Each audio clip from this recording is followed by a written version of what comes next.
Apa kabar peraih mimpi? Tentunya selalu dalam berkelimpahan ya. Yang biasanya nih punya rasa ragu, terus ada ketakutan-ketakutan ketika pengen mewujudkan sebuah impian. Kita ulas bareng di sini ya, dan kita belajar bareng di sini, kita sama-sama belajar. Terus nanti misalkan teman-teman ada yang mau ditanyakan, silahkan bertanya ya. Meskipun di channel yang ini saya menjawabnya agak lama, meskipun terlambat saya pasti jawab. Ada nggak yang mengalami begini ya? Misalkan nih kita pengen memiliki sesuatu atau kita pengen mengembangkan sesuatu, tapi kita muncul keraguan, rasa takut juga. Terus kita ya mungkin berpikirnya bahwa itu semua nggak mungkin, itu nggak bisa. Atau ya aku begini, memang ada peluangku. Nah, kadang kita ada berpikiran seperti itu. Namun di channel ini kita bedah ya bagaimana cara mengatasinya dan bagaimana cara kita menanggulangi rasa takut itu atau rasa ragu itu juga. Kita mulai di poin pertama. Pahami asal-usul keraguan. Identifikasi akar penyebab keraguan Anda. Apakah itu berasal dari pengalaman masa lalu, keyakinan diri yang rendah, atau faktor-faktor lainnya? Dengan memahami asal-usulnya, Anda dapat bekerja lebih efektif untuk mengatasi keraguan tersebut. Itu kadang kita mengalami sebuah peristiwa empiris ya. Jadi kejadian-kejadian yang itu ya sering kita alami, terus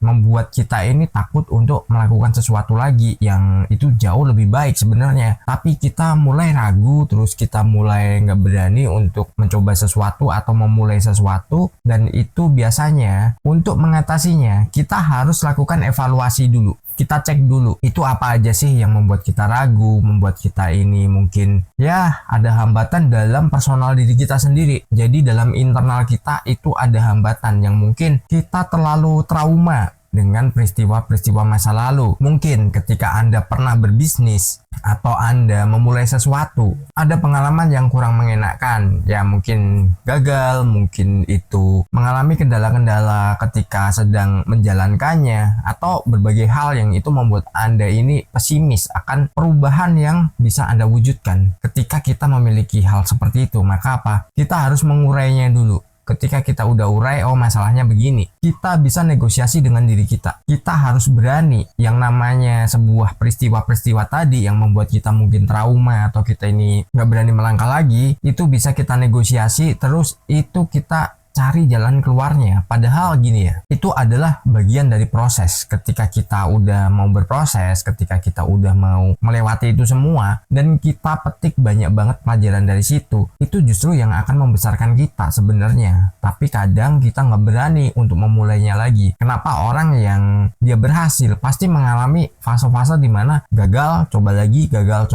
sampai jatah gagalnya habis. Entah berapa kali gagalnya itu dia habiskan. Anda punya impian, Anda harus punya yang namanya target, dan Anda harus kuat juga mentalnya. Percuma Anda punya impian tapi mentalnya nggak sanggup, mentalnya mudah menyerah, itu percuma banget. Dan kita lanjut di poin kedua. Fokus pada pencapaian sebelumnya. Ingatkan diri Anda pada pencapaian dan keberhasilan sebelumnya. Mengenang momen-momen positif dalam hidup Anda dapat meningkatkan rasa percaya diri dan membantu mengurangi keraguan. Ya, kita bisa melakukan yang namanya evaluasi lagi ya. Gue pernah berhasil di bidang ini dan gue pernah menjalankan ini. Dari situ, ketika kita pengen memulai sesuatu yang baru, ya jangan kita nanti switch untuk ke hal yang lama lagi, tapi rasa bahagianya, rasa keberhasilannya, pokoknya rasa-rasa yang itu kita alami dan itu sebuah keberhasilan waktu itu ya, itu kita perlu kenang juga dan rasakan, libatkan perasaan Anda, betapa Anda ini bangga, betapa Anda ini ya pokoknya bersyukur banget, terus Anda merasa puas dengan pencapaian yang sudah pernah dicapai. Terus juga Anda bisa menanamkan rasa itu ketika pengen memulai hal yang baru. Ketika Anda pengen menciptakan sebuah impian Anda nggak boleh lemah. Ketika kita memiliki sebuah impian yang tinggi, kita nggak boleh cengeng. Kita harus mengingat nih keberhasilan kita nih apa aja, terus keberlimpahan kita ini bagaimana waktu kita berhasil. Kenang itu semua, ambil sisi positifnya ya, ambil rasa-rasa yang itu atau hal-hal yang itu menjadi pengalaman teman-teman, bawa ke hal yang baru. Tapi ingat tujuannya sama, impian Anda ya. Jadi Anda punya impian yang harus dicapai dan impian itu harus diwujudkan. Begitu kita mengalami down lagi atau drop lagi ketika mengalami sesuatu masalah, ya kita kita ingat-ingat lagi ketika kita berhasil dulu dan kita yang udah pernah maju. Jadi dari situ kita nanti akan termotivasi lagi. Dan kita lanjut di poin ketiga. Ubah pola pikir negatif. Sadari pola pikir negatif dan gantilah dengan pemikiran positif. Berlatih untuk mengubah cara memandang diri sendiri dan kemampuan Anda dapat membantu mengurangi rasa takut dan keraguan yang tidak perlu. Nah, hal-hal yang ditakutkan tadi, misalkan nih contohnya nih, sebenarnya bosan juga bilang kayak gini ya. Ketika kita mau memulai sesuatu nih, misalkan kita berdagang, terus kita berpikirannya, aduh kalau rugi gimana, kalau bangkrut gimana, kalau nanti nggak laku gimana. Nah, itu kita rubah. Kalau yang ngantri banyak ini gimana? Kalau laris banget itu gimana? Kalau nanti banyak cabang itu gimana? Di setiap kota ada atau bahkan di setiap kecamatan ada. Itu bagaimana rasa kita? Itu libatkan aja. Jadi dirubah tuh sebuah ketakutan kalau nggak berhasil, kalau itu gagal, atau kalau itu nanti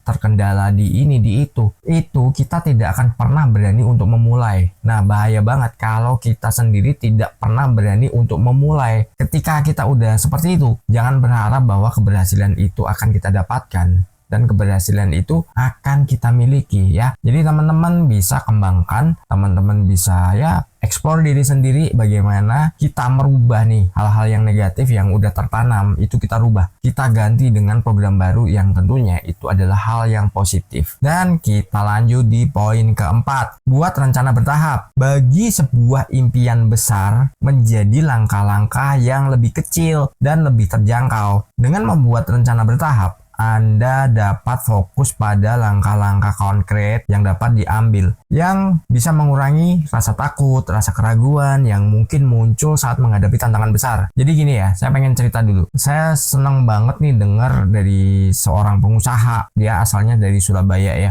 yang itu sangat luar biasa banget. Dan dia pernah bilang gini, ketika kamu memulai usaha dan usahamu masih kecil, dan ketika itu kamu bangkrut, bersyukurlah kamu dapat ilmu. Kalau bangkrutnya ketika kamu sudah besar, kamu nanti bisa stres dan kamu mau mengembangkan juga nanti akan semakin ragu-ragu lagi. Dirinya bilang seperti itu. Tapi kita nggak ngomongin tentang kebangkrutan dan kerugian ya, tapi kita pengennya ngomong gini. Jadi ketika teman-teman nih memiliki sebuah impian yang besar, bagi-bagi dulu nih. Jadi impian-impian yang kecil yang mungkin target Anda itu mungkin omsetnya atau penghasilan bersihnya itu sekian miliar. Bagi dulu ke nilai yang lebih kecil ya, mungkin ratusan juta atau puluhan juta. Itu ketika Anda baru memulai. Anda nanti akan dihadapkan dengan tantangan-tantangan yang itu jauh lebih kecil, dan itu yang akan mengolah Anda. Ketika Anda sudah teruji, itu nanti akan tahapannya naik dan jauh lebih besar dari nilai yang Anda inginkan.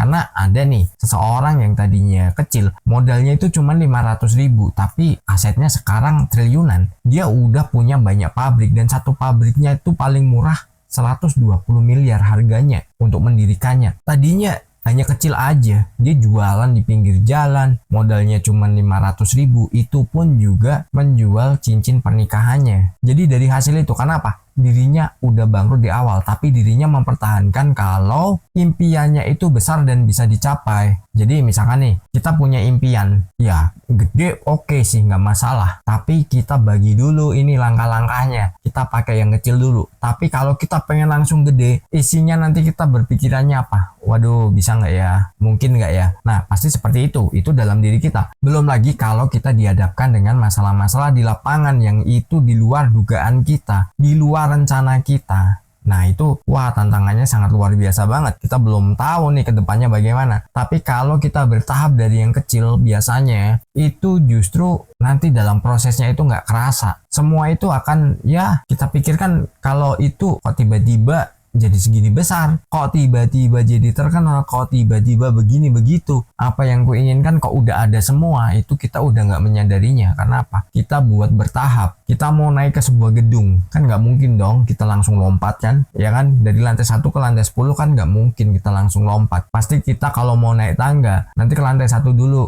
Ya mungkin kalau capek istirahat, ke lantai 2 dan seterusnya. Capek, istirahat dulu. Nah, istirahatnya kalau dalam mencapai impian itu bukan kitanya terus udahlah malas-malasan segini aja deh udah cukup, bukan seperti itu. Tapi kita kembangkan lagi, kita belajar lagi. Nah, itu istirahatnya di situ. Ya mungkin wah ini perlu tambahan ilmu lagi, kita belajar lagi. Ya, jadi jangan pernah ragu dan jangan pernah takut untuk mewujudkan setiap impian teman-teman. Dan kita lanjut di poin kelima, cari dukungan dan inspirasi. Bicarakan dengan teman, keluarga, atau mentor tentang impian Anda. Dukungan sosial dapat memberikan semangat tambahan dan pandangan dari sudut pandang yang berbeda. Tapi di sini ada yang perlu digarisbawahi. Kita boleh bercerita tapi kepada orang yang mengerti soal law of attraction. Kalau mereka nggak ngerti, ya jangan pernah bercerita. Karena apa? Bagi mereka itu adalah sesuatu yang mustahil. Padahal tidak ada yang tidak mungkin di dunia ini.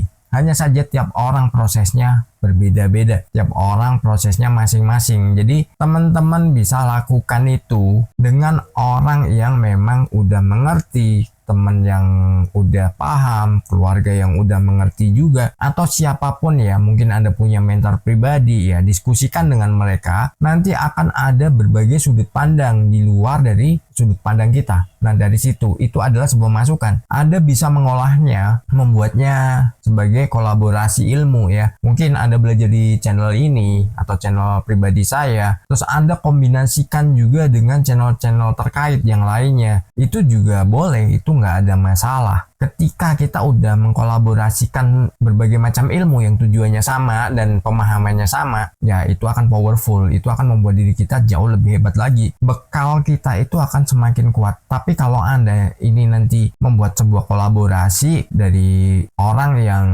nggak ngerti, orang yang pesimis, orang yang selalu memandang segala sesuatu tuh dari sisi keburukan. Ada kan orang yang berprinsip gini, hidup adalah perjuangan. Wah, bagi mereka itu sesuatu yang bijak, sesuatu yang luar biasa. Padahal ya selamanya akan berjuang, hidupnya gitu-gitu aja. Hidup ini indah, hidup ini adalah sebuah berkah gitu loh. Bukan perjuangan, yang namanya berjuang ya sampai kapanpun nggak bakal berhenti nantinya ya. Maksudnya kita nggak akan pernah mencapai apa-apa. Kita memang harus memilih ya, yang namanya teman, yang namanya orang yang kita ajak diskusi. Jangan sembarang orang, daripada Anda nanti sakit hati dan terhambat apa yang menjadi cita-cita Anda. Dan satu hal yang tidak boleh lupa adalah raih mimpimu. Salam harmonis.